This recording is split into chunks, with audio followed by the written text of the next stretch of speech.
Good morning, guys. Hope everything's going well for everyone. We are into a new week here. We are going to have two quick video lessons here on 31-1 and 31-2. After you've watched both lessons, there's a small assignment. We'll be doing the activity 31 practice today. As always, if you have any questions, feel free to stop by my office hour, which will be on either Tuesday or Thursday this week. Okay? So we're on page 477 here, looking at some stuff here. We're going to start by looking at this little problem they have in the book. It says an architecture firm is designing a circular restaurant that has a radius of 50 feet. It will be situated on top of a tall building where it will rotate. The lead architect wants to determine how far people seated at different distances from the center of the restaurant will travel as the restaurant rotates through various angles. To start, he will determine how far a customer seated at the window has traveled after a 60-degree rotation. So, if you can kind of picture this, there is a restaurant like this somewhere in the world. It might be in like Seattle or something like that. But here's the building, and what they have at the top is this circular restaurant that's going to spin. So you got a person sitting on the edge here, right? They'll spin around in a direction, and they'll actually travel a certain distance while they're just sitting there eating. All right, so the first question this guy wants to know is how far will they travel if they've rotated 60 degrees, okay? Now, in the getting ready problems last week, you saw a formula you've seen before. The getting ready problems were just to get you ready for this section. Circumference is 2 pi r, right? The circumference is this distance around the outside of the circle, right? Think about the pie crust of the pie. That's the circumference, right? The distance. If you took a piece of string and you wrapped it around the circle, how long would that piece of string be? Okay? So the first question here says, how far from the center is a customer seated at the window? And then it says, find the circumference of a circle with this distance as the radius. Give an exact answer in terms of pi. All right? So, well, the first question is pretty obvious. How far are they from the center? Oops. How far are they from the center? That's 50 feet. So 50 feet from the center, that's just the radius. Okay? And it wants us to find the circumference. So using that, we get C equals 2 pi. And remember, pi is just an irrational number. It's 3.14, blah, blah, blah. If you want a decimal approximation, you can go to the calculator, or you can leave things in terms of pi, meaning that we're going to leave pi in the answer. In terms of pi is more exact because you don't have to round anything. Okay, so pretty simple here. If I multiply 2 times 50, I get 100 pi feet as the circumference. Again, having the pi in there just makes it a little bit more exact. If you multiply 100 times pi in the calculator, you get 314 and then some decimals. All right, so that's the first part.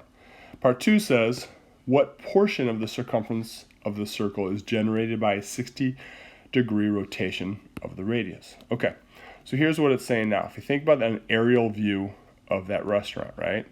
The circumference is that little blue string I wrapped all the way around. The 60-degree rotation, now we don't know where that 60 degrees is going to happen, but let's say the person starts there and rotates to there, right? And say that's 60 degrees. There's a picture in a second that is in the book, but we want to know what distance the person traveled there. We want to find that red length. Now, we can't just take a ruler because it's not straight, right? So that's why we need formulas. That's why we need to do a little bit of math. So here's how this works. We don't want the whole circumference, right? We just found the whole circumference is 100 pi. So we don't want the distance around the whole thing. We want a portion of it, okay? You've heard before that there's 360 degrees in a full rotation of a circle, and we're going to talk about that more in a little bit. So we don't want that whole 360. 360, like I said, would be the whole circumference. We want a fraction of that, and the fraction we want is 60 degrees out of 360. That's it. That's the ratio of the circle we want. Okay? So what portion of the circumference of the circle is generated by this 60-degree rotation? We simplify that. 60 degrees over 360 degrees is 1/6 of the circumference. All right, so those two are kind of leading in to this next question then. It says, use the portion of the circle generated by the 60-degree rotation of the restaurant to find the approximate distance traveled by the customer. So this little segment here, right, or this little, I shouldn't say segment, but this distance here is how far the customer's traveled, right? That's 1/6, we know, of the circle. We know the total circumference is 100 pi, right? So let's put 100 pi feet. That's a whole distance around the whole thing. We don't want that. We only want 1/6 of that. 1/6 of the total circumference. So you multiply that out. The exact value there would be 50 pi over 3 feet, right? Let me show you one more step in there, just in case. So first it would be this, probably 100 pi over 6 feet, right? So that's where I got my first step. Then that turns into 50 pi over 3 feet when you reduce. Okay, so that is the exact answer. The approximate answer there, because when you look at 50 pi over 3 feet, it doesn't really mean anything to us.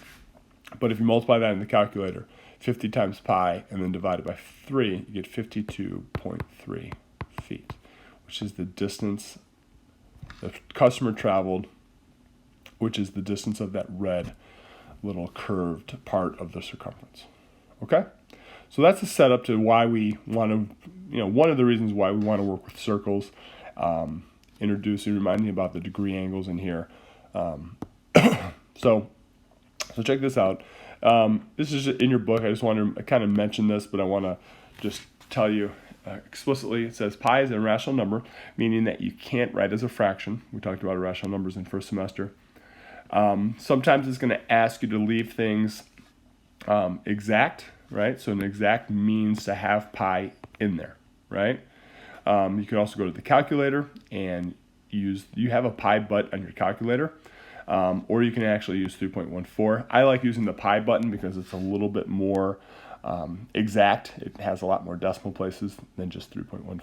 So you can sometimes leave pi in the answer like we did up here, and you can sometimes get a rounded decimal like we did down there. They're both the same. I'll tell you which one I want for most of the problems. Okay, so let's do this now. We want to kind of start analyzing this. There's a few formulas and definitions we're going to get here in a second, but I want to show you something here first. So we want to complete this table by finding the circumference in terms of pi for diners at the specified distances in feet from the center of the restaurant. So now let's say that a customer wasn't on the edge. What if a customer was here at 10 feet or 20 feet or 30 feet from the center, right? If you're at 20 feet, you're not going to travel the same distance as this guy did out here on the edge, right? If you're at 30 feet, you're not going to travel the same distance that this person did out here on the edge. And these are different distances. So that's what we're going to make a quick table for. Now, in class, I'd have you kind of go through and do this. We're going to do this a little quicker today. But if the radius was 50, right, 2 pi r would give you 100 pi. And the distance traveled during the 60-degree rotation, which is what we just found, was 50 pi over 3, okay? Now, again, if you do this, you would do this with your teammates. So I'm just going to show you something here. If we did 40 feet radius, the circumference would be 2 pi r. So 40 times 2 pi is 80 pi. And then if we did 80 pi, right, times 1/6, that would give us approximately, we'll do the exact answers here, 40 pi over 3, okay? So you can see at a different radius, right, from 50 to 40, 50 pi over 3 is bigger than 40 pi over 3 because the 50 guy is out here on the edge and the 40 guy is right there. The 40 guy does not travel as far when it spins 60 degrees. Now, right now, we're just doing everything 60 degrees, so you can see something here in a second. All right, so a few more here. This would be 60 pi, and then 60 pi times 1/6. I should have feet on these. Well, it says in feet up there, so that's okay. That would be 10 pi. This would be 20 times 2 pi is 40 pi.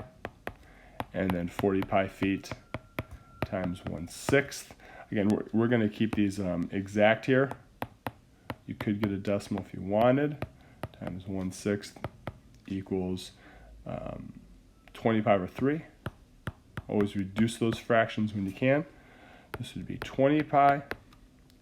This would be 20 pi times 1/6 equals 10 pi over 3. So you can see these numbers are getting smaller and smaller, right? This total distance traveled started at 50 pi over 3, and if you wanted to find the decimals to see it better, you could, but as I get closer to the center, the distance I travel is getting smaller and smaller. Okay. So, I want to get down to the bottom here. Hold on 1 second. Move that over a little bit. There we go. Okay. That's better. All right. So what if the radius was just 1? Now, that's not even on the picture that's in the book, but it's an important number to talk about. So if the radius was just 1, okay, 1, if I plug 1 foot at, if I do 1 foot into my 2 pi r formula, okay, I just get 2 pi feet, right? And then if I do 2 pi times 1/6, hold on, I don't want that parenthesis there. If I do 2 pi times 1/6, I get pi over 3. So that's an interesting one there, because this radius of 1 is going to be an important radius we're going to talk about in a second. And what you can see here is that 60 degrees gave us a distance of pi over 3. Now remember, this pi over 3 is the distance around the edge of the circle. All right, so that's a pretty important, it's an important distance you'll see in a second. And the pattern here is that if you look back now, look, if I use that pi over 3, I can get to all of these values, right? Pi over 3 times 10 is 10 pi over 3. Pi over 3 times 20 is 20 pi over 3. So really, the relationship here is the distance traveled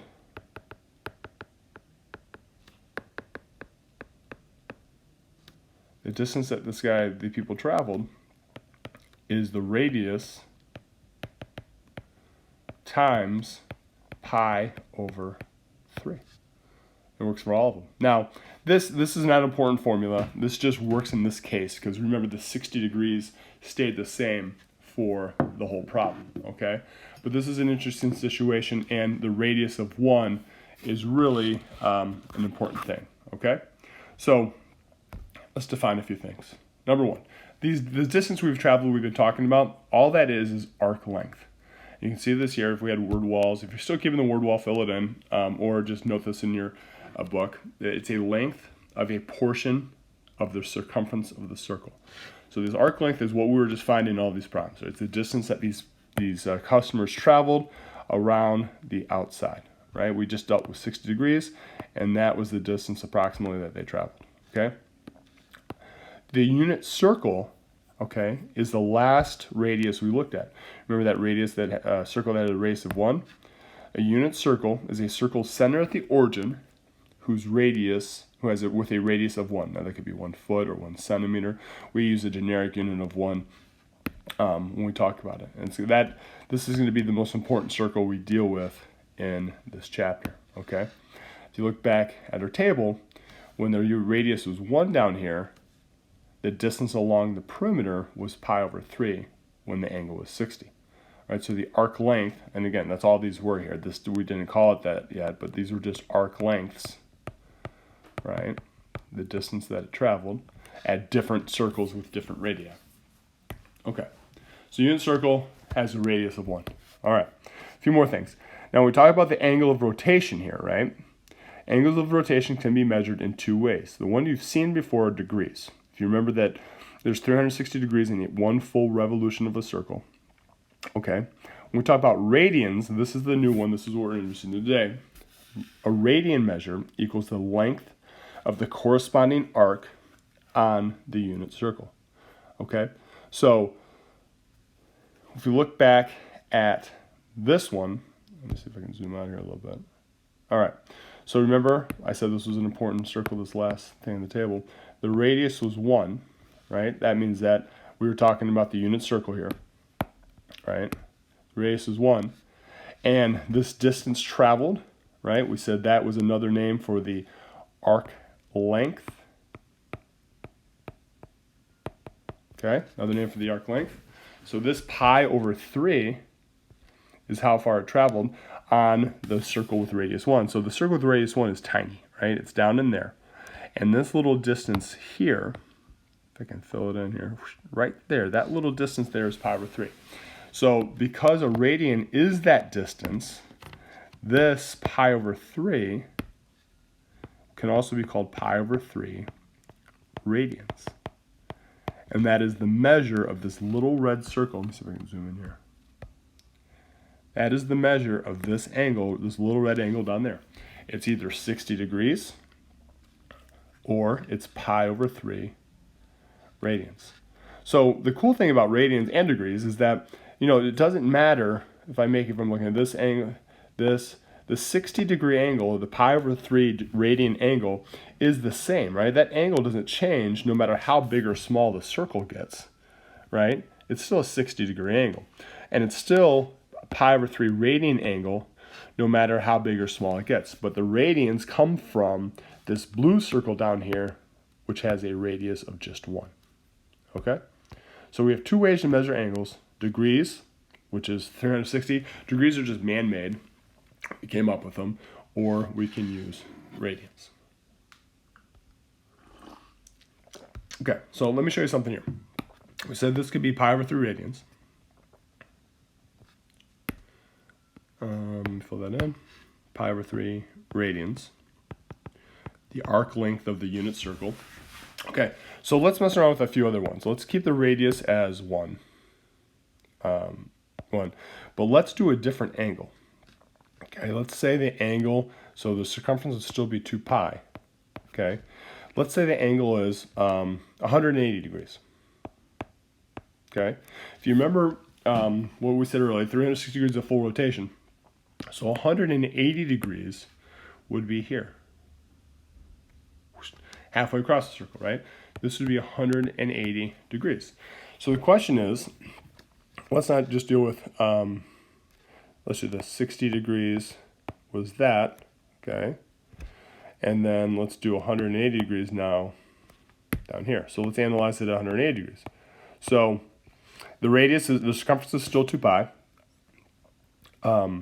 But now I want a different fraction, right? I don't want 1/6 when 180 degrees over 360 degrees.